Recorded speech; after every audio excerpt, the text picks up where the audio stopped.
Demons beget demons. Where their filth lands, they spawn even more corruption. Today, we cover the path of the demons.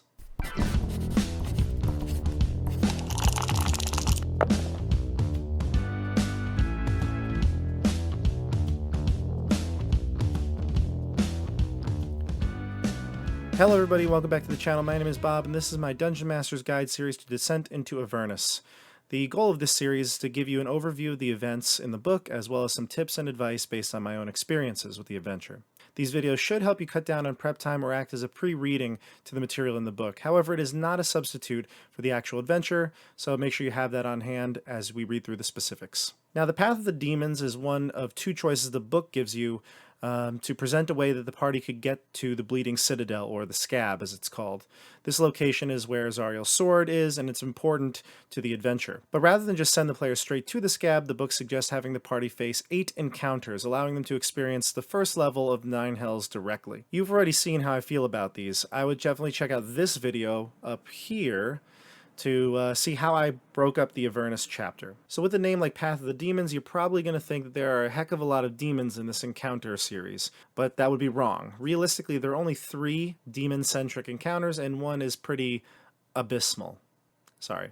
Now, I'm already on record saying that I don't like this method of getting the players to the Scab. I think that each of the paths has some really cool encounters, and it's a shame that you can't use all of them, or at least the best ones. But since this guide series doesn't assume anything about your game, I decided to make a supercut of all 8 locations on this specific path, which is the way the book intends it to be run. Now, each of these encounters is relatively short, with some not even filling out a full page in the book. So let's get started. The Spawning Trees. Parties assumed to be at level 8 when they head to the Spawning Trees. Lulu was certain of this location, and perhaps backtracking will continue to restore her memory. The Spawning Trees is a bubbling lake of black goo. There are many growths forming around this, which have writhing sacs bubbling from their limbs. When a sac falls to the ground, out pops an abyssal chicken. Now, apparently Zariel has cleanup crews of devils whose job it is to stop these trees from spreading, almost like infernal park rangers. When the party arrives, they'll find 5 bearded devils on duty at the Spawning Trees. 4 of the devils tease a 5th one named Crikendult, who takes one of the chickens as a pet. He even names his chicken Earwax. You cannot make this stuff up. Now, it says here the crew will attack the PCs on sight unless they give a persuade check of DC 12. They can convince Crikendult to come with them and act as a guide, but I would advise against this as there are so many NPCs in the game already. My opinion is that this is a lackluster encounter, and it is really uninspired. It doesn't add much to the overall story, and I would argue it's the worst kind of comedic relief. I'm all for dark humor in a game that takes place in hell, but this draws me right out of the adventure. Clearly, I'm not a big fan of this one, and I did not run it in my game. The Tower of Urm. The party's expected to be level 8 for this encounter. This is the next stop on the path. Either the Bearded Devils would direct the party to the tower as a point of interest, or they would just find it by chance. This is actually an interdimensional wizard's tower. The attendant is none other than Mordenkainen himself. If you don't know who he is, well, there's a wealth of information on this guy from D&D history, but the gist is he's a powerful archmage who travels through the planes of existence. He's chaotic neutral, and typically doesn't like to get involved with adventuring parties, except when he does. When the party approaches, they see the tower situated on an island surrounded by boiling blood. There are no windows and a balcony on the top floor. There are also 9 Mezzoloths and 3 Nikoloths just hanging around the tower. They are paid by Mordenkainen and provide information and protection. These creatures are demons, but they are the category of Yugoloth, which means that they are neutral evil and often serve as mercenaries. These are not demons of the abyss, which you might be more accustomed to seeing. Now, 2 of the Nikoloths, Torgrask and Shrall, are actually assassins working for Zariel. They're looking to strike against Mordenkainen, and they will turn invisible and head into the tower when Mordenkainen allows the party in. I would make this entrance rather spooky and magical, like a booming voice asking the party who seeks audience with the great Mordenkainen. And once they answer, the door will slowly creak open, and inside they head to the top of the tower and meet the great wizard. Or so they think. Mordenkainen is actually using a simulacrum, or a copy of himself. Be sure to look at the spell simulacrum before running this encounter. Once he hears the plight of the group and feels comfortable with them, the real wizard will reveal himself from elsewhere in the tower. Now, there are no maps for this encounter, which is kind of a bummer, but any wizard's tower map will do. Really, the whole scene takes place in his study or some sort of a lounge area, so it's probably easy to make up on the spot. When I ran this, I had the Nikoloths actually attack the simulacrum, and the party could choose to defend the Mordenkainen simulacrum or not. Once the Nicholas were disposed of, or the Mordenkainen simulacrums destroyed, the true Mordenkainen made himself known, and then he defeated the Nicholas himself or thanked the party for helping him. And by the way, it's totally up to you if you want Mordenkainen to be recognizable. He is a powerful and famous wizard in the Forgotten Realms, so you could do that. It's up to you. After the heroes tell their story, Mordenkainen wants to help, but cannot interfere directly. He believes that the balance will be maintained in the universe, and as such, he should not tamper with it. He could suggest that the party heads to the Obelisk, which is not too far from here. There's another wizard, specifically one who haunts the Obelisk. His Yugoloths told Mordenkainen that this strange wizard has been studying magic of Avernus, and that he could be of help. Funny enough, Mordenkainen is actually hoping the party will realize there's a dark secret about this wizard and dispose of him. Disposing of him means that there's one less rival. Once the party gets this information from Mordenkainen, it is off to the Obelisk. The Obelisk. This is another 8th level encounter. After meeting Mordenkainen, the party heads to the Obelisk. Again, there are no time frames or distances really. You just have to decide when they reach the Obelisk. But when they do, the party will see a 30-foot tall obelisk ringed by 7 smaller standing stones. In the middle is a tall human man wearing tattered robes screaming into the wind. This is actually the Baldur demon named Obelisk. Obelisk is disguised as a human and trapped in this ring by none other than Bel, the former ruler of Avernus. The demon will try to convince the party that he's trying to uncover a magical secret, one that could boost the power of the magic user immensely. In reality, he's trapped. I would try to give hints that indicate that he can't leave the circle rather than telling your party this. Like, I wouldn't have him approach the group outside the circle. He'll stop and lean on a standing stone. He'll claim that he's really focused on the inner obelisk and not the outer ones. I wish this encounter had a map, but I have seen a number of maps out there made by content creators, so I'm sure that you could find one. Each stone has an arcane symbol of a school of magic. It's a DC 15 Arcana check to know this. The wizard claims each member needs to touch the 8 stones to activate the magic. He cannot activate the stones, so he may have a hard time convincing the party to help him without spilling the information. There is a table that shows a minor effect that will happen when each school's stone is touched by a player character. I actually had 8 PCs in my game, but I assume most of you won't. You can make the stones close enough so that a PC could just reach out and touch 2 at a time, or you could say that perhaps all of the stones need to be touched within a minute. So any party could really accomplish this. I think the party is going to be skeptical here and realize that Obelisk is trapped. He can spill the beans that Bel trapped him here, but I would doubt that he'd reveal his true form. He will offer to bring the party to someone who can help if they free him. That would be the famed devil Mephistopheles. If released, the creature will transform and give the proper information and leave. Now, I did use this encounter in my game, but I had the demon be a literal Baldur instead. The party of 8-level PCs did defeat a Baldur, and it wasn't too terrible with their action economy, so it might be something you want if you feel like your party is pretty optimized. The Mirror of Mephistar. Once again, this party should be 8th level, but to be honest, this one is merely a roleplay encounter. The mirror is located in a craggy ravine with a giant slab of ice in the center. Through the surface, you can glimpse into a snowy tundra plain with a tower situated on icy land. DC 25 Arcana check can be made to recognize that this is Mephistar, the lair of the archdevil Mephistopheles. Shortly after looking through the mirror, a Cambion appears and pours boiling water over its face to unfreeze it, allowing him to speak.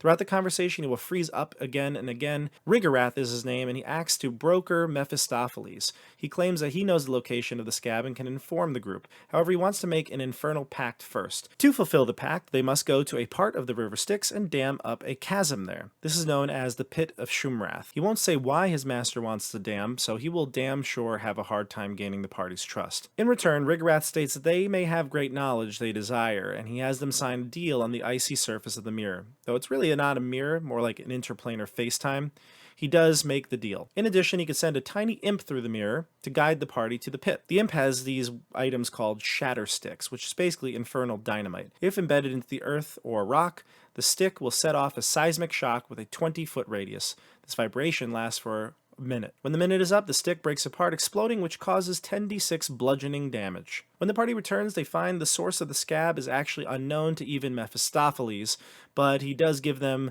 the great knowledge of a +1 to their intelligence or wisdom scores.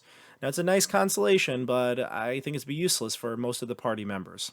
They're going to be upset, so just be aware of this.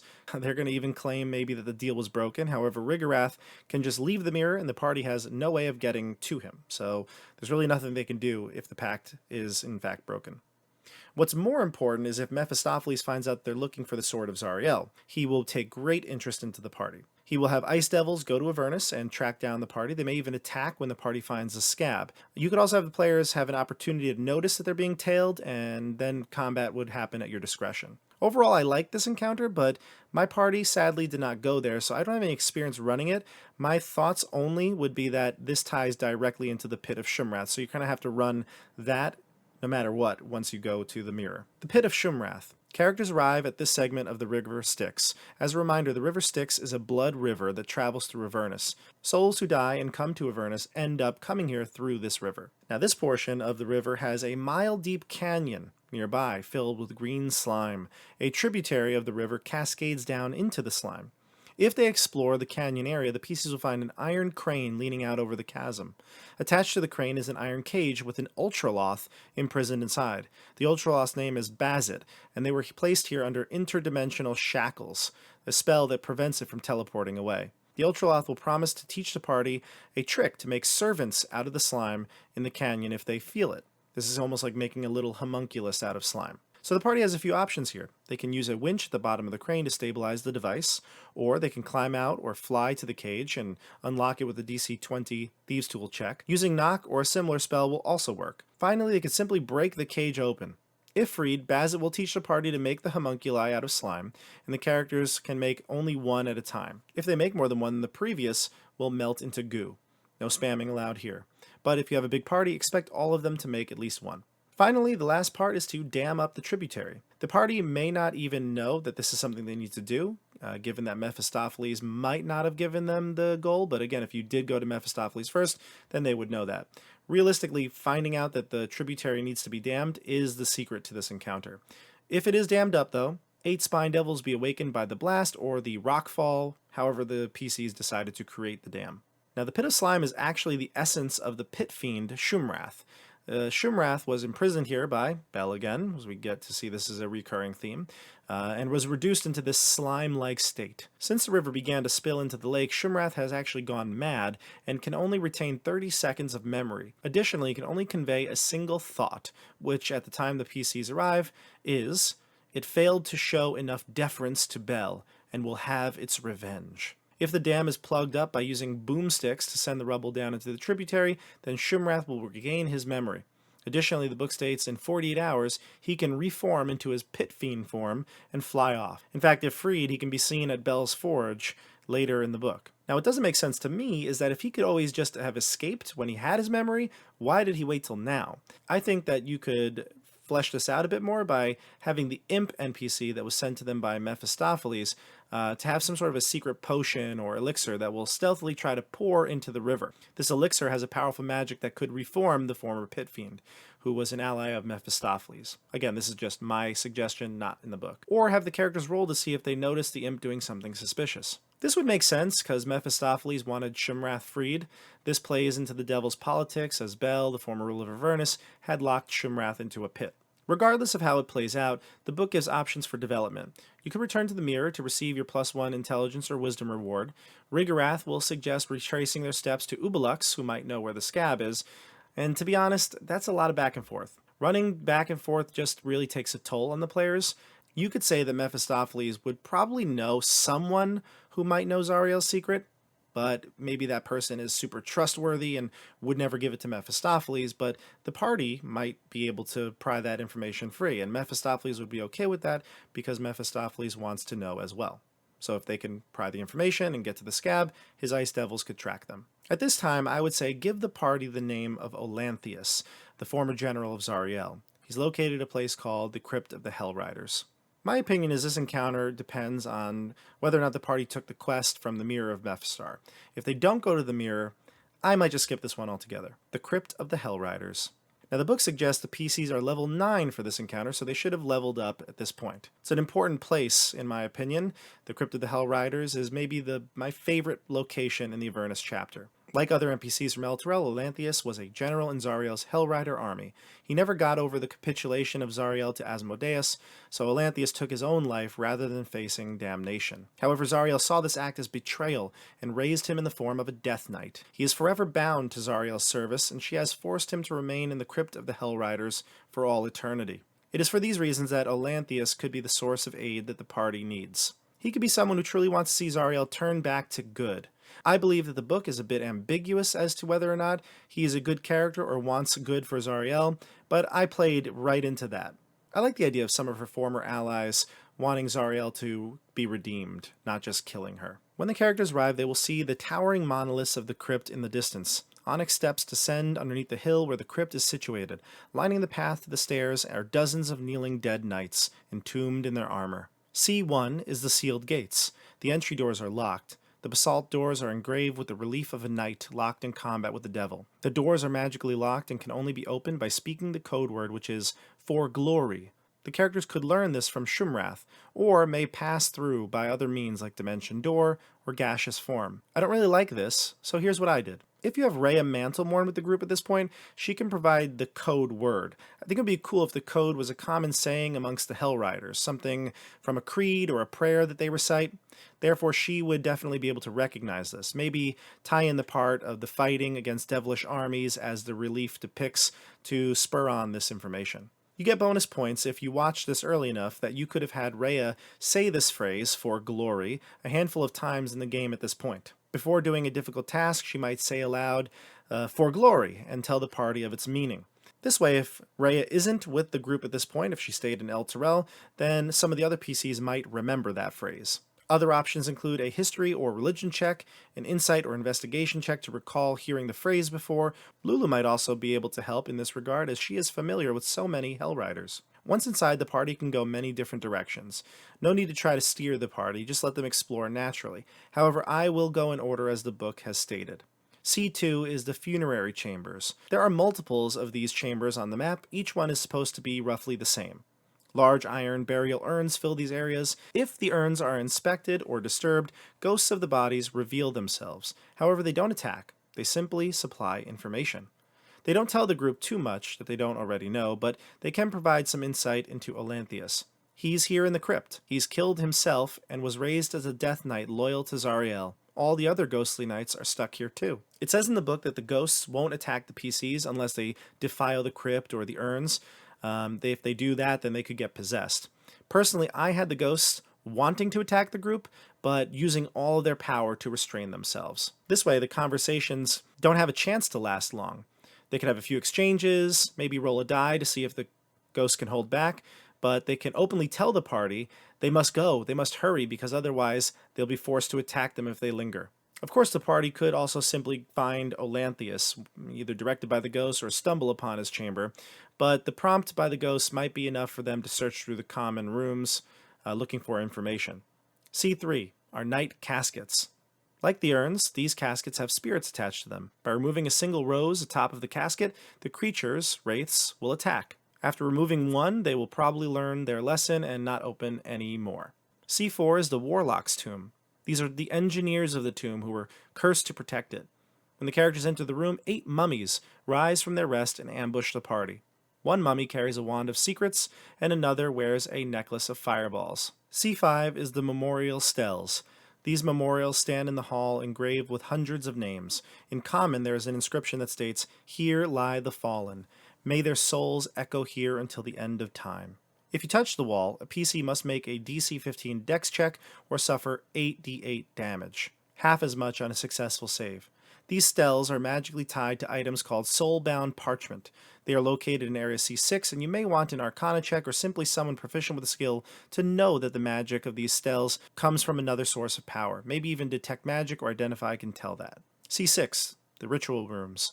These rooms are hidden behind secret doors. It requires a perception check, DC 15, to find them, but I would allow other abilities to work like Detect Magic or even Stone Cunning. These rooms are completely shrouded to the dead. None can pass into the room, and none are aware of it. Inside is ankle-deep mist and hundreds of slivers of parchment inside a ritual circle of blood. There are contracts signed by the undead here that put them into perpetual servitude. This can be concluded by insight or investigation checks, but to be honest, it's kinda obvious.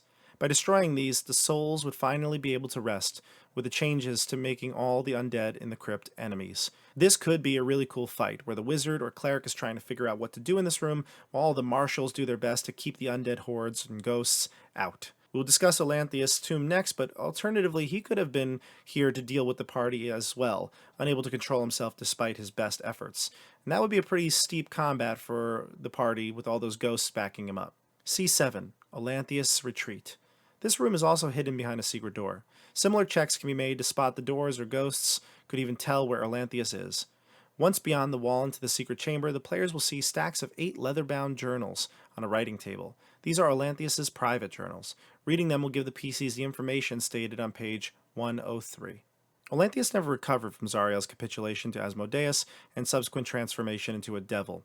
Olanthius took his own life rather than face damnation, but he was transformed into an undead monster by Zariel. Olanthius describes Haruman, his one-time comrade in arms, as a heartless man bereft of compassion. Olanthius mourns the deaths of the fallen warriors and feels powerless to help them. Olanthius speaks well of General Yael, whom he clearly respects and secretly adores. In one journal, Olanthius hints that he knows where Yael hid the sword of Zariel, but fails to note the location. Now that last part is something that I would omit if you're having Olanthius be the one to provide the information of the scab. In theory, Olanthius could be situated in his room, but that wouldn't be a productive conversation if he's still bound to Zariel. There's a section called Olanthius Returns in the book, which I thought was rather confusing. It stated that Olanthius was confined to the crypt earlier, but this section suggests that he could be anywhere in Avernus at this time. Sensing his home was under attack, he could teleport to this spot at any moment. You just have to come up with a reason, like maybe perhaps he's only able to leave if he's summoned by Zariel when he's not in his crypt. Either way you go about introducing Olanthius, the PCs will probably try to befriend him. You can tie his name to the names written in the ritual rooms, thus freeing him too. Ultimately, you need to have a moment where Olanthius is beaten or freed to tell the PCs the location of the scab. Again, this is my take on it. If the party is willing to help Zariel, Olanthius will gladly reveal the location of the scab and point to it on their map. If they fight Olanthius, he uses the Death Knight stat block and has Gorgons backing him up. I would absolutely have other minions here, like the ghosts if they weren't freed yet, some inspectors or something like that, but ultimately 5 or 6 party members are going to have no problem destroying a Death Knight. Now the book suggests one further fetch quest here. Olanthius believes that Zariel needs a distraction if the group was to find the scab. He wants them to go and release a demon lord named Kostchtchie, the demon lord who is apparently trapped here in Avernus. By releasing him, it will cause a distraction of epic proportions, and the PCs can find the scab and retrieve the sword. I personally don't think this makes too much sense. Unless Zariel has been made aware of the group's intentions, she's on the lookout for them, I don't think they need a distraction. Have Olanthius' interactions seem rather positive, like they're almost at the end of the road and they finally found their big break. It will come no surprise that this is my favorite encounter of the chapter. It ties into Zariel's background so heavily, and Olanthius can be a truly epic NPC to run. He is an undead Death Knight forced to remain within the crypt. Despite being magically bound to Zariel's service, he wants so badly for her to be good and pure again that remnants of his humanity still persist. I love this premise. The Arches of Ulloch. This is a strange location, and I'd hardly even call it an encounter. The arches basically serve as a teleportation gate. In concept, it should allow for faster travel, but it really is unnecessary to include it in the game, where travel is basically hand-waved. The arches are a pair of twin arches that have powerful conjuration magic emanating from them. If you approach within 100 feet, the arches will activate. Players can envision any location in Avernus they have already been to or have a map to point to. They can also say they'll go with dealer's choice and go to a random location, though I'm not sure how they would even know to ask for that. Regardless, it can take them anywhere they wish, and that's basically it. You can fit any of the infernal vehicles through the arches. To me, I skip this one. Kostchtchie's Maw. I love the fact that the book tries to include more demon lords into the story. In the end, you could see up to 3 of them in total. Baphomet makes an appearance in the ossuary of El Turel, and now you can see the giant or ogre demon lord Kostchtchie. Kostchtchie has a singular gripe with Zariel. She stole his hammer, Madalatok, and fashioned it to her missing hand. When arriving at Kostchtchie's Maw, the party will see a dark chasm spewing lava and smoke. Deep in the chasm is a pit of black tar. Kostchtchie is bound there.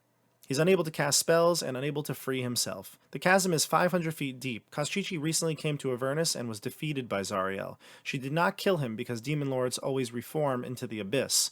Trapping him like this is actually the only real way to eliminate the threat. He remains in the pit, restrained by many animated chains pulling from down below in the tar. A Atop the chasm, the party could hear Kostchtchie cry out, asking to be freed and bringing his hammer back. If the party is willing to free him, they will need to defeat the excessive forces Zariel has stationed here to keep the mighty Demon Lord, a prized possession, from escaping. Just kidding. It's 1 chain devil and 4 hellhounds. Seriously, one of only 10 demon lords in the abyss, the most powerful creatures that devils could fight against, is chained up as a prisoner in Avernus, and the only thing keeping intruders from freeing him is 1 chain devil and some hellhounds?